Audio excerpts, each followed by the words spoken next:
Prólogo. Aquel día se abrieron los cielos y llovió tanto que el autobús en el que regresaba de un viaje escolar a Granada tuvo que abandonar la carretera principal, cortada por las inundaciones, para aventurarse por intrincados carriles embarrados. El conductor, un viejo anarquista de gorra proletaria y cigarro liado a mano, no cesaba de murmurar: así se escribe la historia de España. Me quedó la imagen de que la historia de España es un sendero tortuoso, lleno de baches y lagunas cenagosas, por el que avanzamos a tumbos en una tenebrosa noche de invierno. Aquella memorable noche, en uno de los altos forzosos, típicos guardias civiles de capote largo y tricornio nos tuvieron parados a un lado de la carretera cosa de hora y media, porque había que dar paso a no sé qué camiones y material de obras públicas que se esperaban en sentido contrario. Dio tiempo más que sobrado para que los que íbamos sentados en los asientos delanteros recibiésemos una lección magistral del conductor. Sostenía el ateneísta que la historia de España que nos enseñaban en los colegios la habían escrito por encargo de reyes y curas para esclavizar al pueblo. ¿Y por qué no la escribe el pueblo?, me atreví a preguntar. Porque el pueblo no sabe escribir ni tiene memoria, sentenció el académico. La única memoria es la de los que mandan, y ellos la escriben a su gusto, arrimando el ascua a su sardina y escondiendo la basura debajo de la alfombra. Aquel hombre era un escéptico. Es decir, pertenecía al número de los escépticos, los que no creen, o afectan no creer, en determinadas cosas.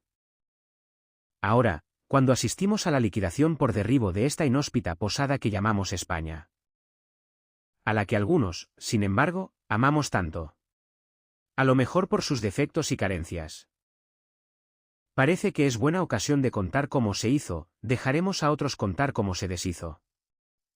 No pretendo escribir la historia que escribiría el pueblo, que el pueblo es ágrafo por naturaleza, sino más bien una historia de España contada a los escépticos que no creen en la historia de España. No voy a decir que es veraz, justa y desapasionada, porque ninguna historia lo es. Pero por lo menos no miente ni tergiversa a sabiendas, que ya es bastante en los tiempos que corren. Además, he procurado que sea amena y documentada, pero el escéptico sabe que los documentos también se manipulan en el instante mismo en que nacen. Y si el lector aprende algo de ella, me daré por bien pagado. No está hecha para halagar a reyes y gobernantes, de los que el autor hablará mucho, dejándose ganar por el novelista que también es. Ni pretende halagar a los banqueros, ni a la conferencia episcopal, ni a los filatélicos, ni a los sindicatos. El autor ni siquiera aspira a merecer la aprobación indulgente de los críticos, ni a servir a una determinada escuela histórica, ni a probar tesis alguna. A lo mejor, por eso, se deja llevar por su curiosidad e indaga en las vidas de los poderosos. En lugar de dedicar el mayor espacio a divagaciones socioeconómicas más a la moda. No por gusto, ciertamente, sino porque está convencido de que una de las miserias determinantes de nuestra historia es que el errático y, a menudo, patético rumbo de España ha sido determinado por gobernantes incompetentes y tarados. Por cierto, la feliz frase, así se escribe la historia, es de Voltaire, y aparece en una carta a Madame du Deffand. Así se escribe la historia, y vaya usted a fiarse de lo que dicen los sabios. El escéptico lector queda advertido. Capítulo 1. Una piel de toro extendida. En la antigüedad, la península ibérica estaba habitada por un abigarrado mosaico de tribus que constituían unas 100 comunidades autónomas, unas más desarrolladas que otras y tan mal avenidas que las guerras entre vecinos eran el pan de cada día. Los recios nombres de aquellos pueblos indómitos y guerreros resuenan en los folletos turísticos y libros de viajes, escritos por Estrabón, Avienno, Mela, Plinio el Viejo y Ptolomeo. Lusones, Titous, Velos, Carpetanos, Bácceos, Betones, Turmódigos, Verones, Autrigones, Caristios, Bárdulos, Cántabros, Astures, Galaicos, Lusitanos, Turdetanos, Bastetanos, Oretanos, Mastienos, Libiofenises, Deitanos, Contestanos, Edetanos, Ilergetes, Suesetanos, Ausoceretas, Bagistanos. Sin entrar en tanto detalle, grosso modo, los españoles de entonces se dividían en dos grandes familias: los celtas y los iberos. Los celtas, que ocupaban la meseta y el norte, eran más feroces y pobres que los iberos de las fértiles comarcas agrícolas y mineras del sur y el Levante. Las regiones más desfavorecidas estaban infestadas de bandidos. Y sus moradores organizaban de vez en cuando expediciones de pillaje contra las más ricas. Como ahora, el país era montuoso, mal comunicado y proclive a las sequías y a las inundaciones, a los veranos abrasadores y a los helados inviernos. Pero, al parecer, todavía no había prendido en sus habitantes la pasión arboricida. Y los encinares y alcornocales, los hayedos y los robledales abundaban hasta tal punto que una ardilla que se propusiera aparecer en el libro Guinness de los récords podía atravesar el país saltando de árbol en árbol, sin tocar tierra más que para recolectar alguna que otra golosa nuez. Había también praderas, más o menos verdes, donde pastaban a sus anchas rebecos y caballos salvajes. Y espejeantes lagunas, donde abundaban los ánsares, las pochas y las abutardas. Y apacibles ríos, donde chapoteaban nutrias y castores, y se criaban peces diversos y arenas auríferas. En sus montes tampoco faltaban los olivos, las higueras, la dulce vid, el esparto y las plantas tintóreas que la industria aprecia. Las pintorescas costumbres de los feroces y entrañables indígenas sorprendían mucho al visitante. Los lusitanos se alimentaban principalmente de un recio pan, que confeccionaban con harina de bellota, y de carne de cabrón, el macho de la cabra, naturalmente. Además, cocinaban con manteca, bebían cerveza, practicaban sacrificios humanos y observaban la entrañable costumbre de amputar las manos a los prisioneros. Los bastetanos, hombres y mujeres, bailaban cogidos de la mano una especie de sardana. Y calentaban la sopa introduciendo una piedra caliente en el cuenco. Entre los cántabros existía la curiosa ceremonia de la cobada. El presunto padre de la criatura por nacer se metía en la cama y fingía los dolores del parto. Mientras la parturienta seguía cavando el sembrado, o se afanaba en las labores domésticas, indiferente a las contracciones, hasta que daba a luz. Además, es el hombre quien dota a la mujer y son las mujeres las que heredan y las que casan a sus hermanos. Esto constituye una especie de ginecocracia, régimen que no es ciertamente civilizado, señala Estrabón. En la Cerdaña y Puigcerdá, hogar de los carretanos, se producían excelentes jamones, cuya venta proporciona saneados ingresos a sus habitantes. Los astures, por su parte, observaban la higiénica costumbre de enjuagarse la boca y lavarse los dientes con orines rancios. Los celtíberos eran crueles con los delincuentes y con los enemigos, pero compasivos y honrados con los pacíficos forasteros. Hasta el punto de que se disputaban la amistad del visitante y tiraban la casa por la ventana para agasajarlo. Parte del agasajo consistiría probablemente en agarrar una buena curda con la bebida nacional. Una mezcla de vino y miel o, si ésta faltaba, con una especie de cerveza de trigo, la caelia. Según Silio Itálico, queman los cadáveres de los que mueren de enfermedad.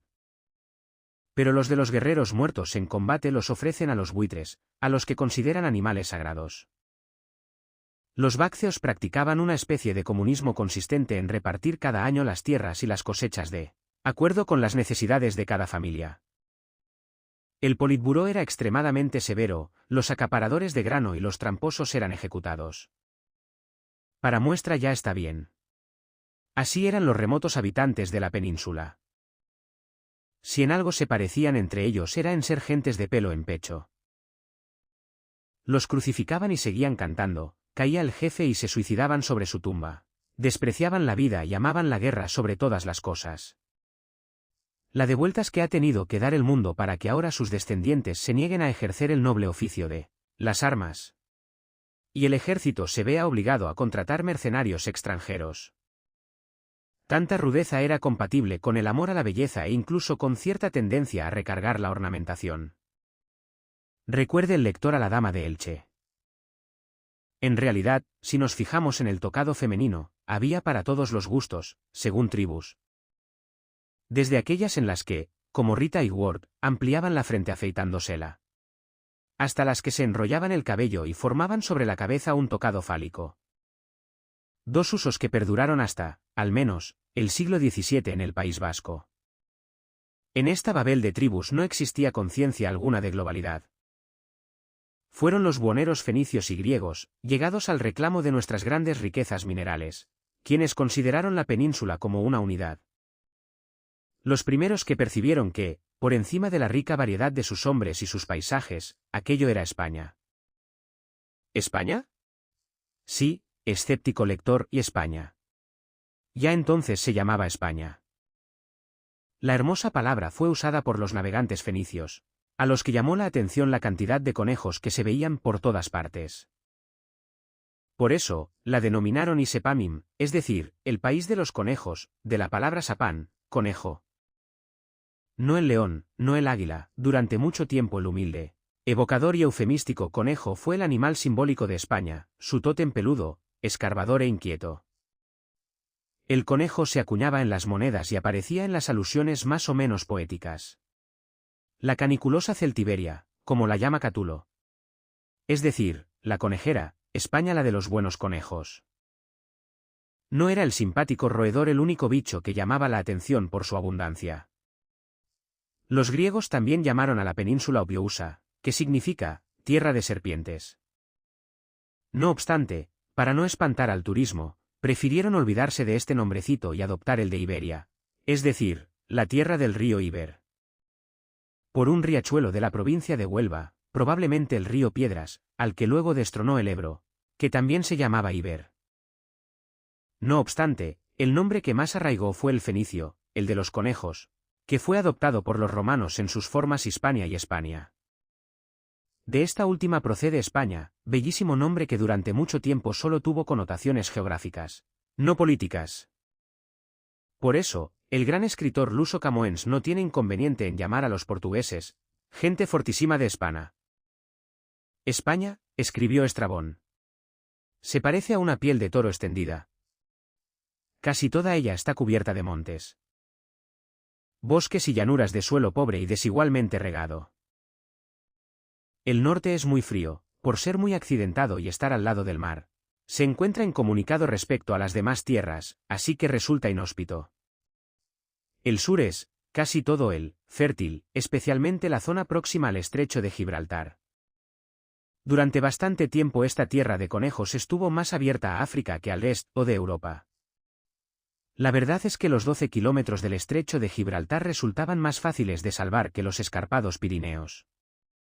De hecho, los iberos procedían del mismo tronco que los bereberes africanos. Y los romanos incluso consideraron su colonia marroquí, la Mauritania Tingitania, una provincia de Hispania.